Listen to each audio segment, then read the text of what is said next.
Komisi Pemilihan Umum Ogan Kombring Ulu Selatan Sumatera Selatan memusnahkan surat suara pemilu kada yang rusak dan berlebih di halaman KPU setempat Selasa 26 November 2024 malam.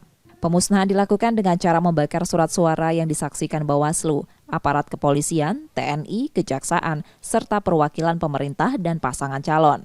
Surat suara yang dimusnahkan merupakan sisa yang tidak terpakai dan rusak, seperti berbintik tinta, robek, kabur, dan kerusakan lainnya setelah dilakukan penyortiran dan pelipatan beberapa waktu lalu.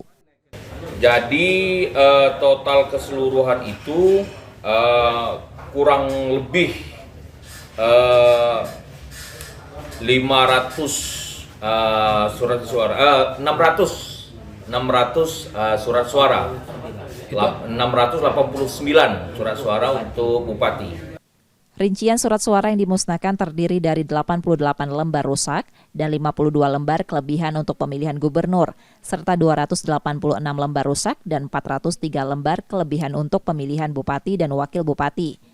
Setelah pemusnahan dilanjutkan dengan penandatanganan berita acara.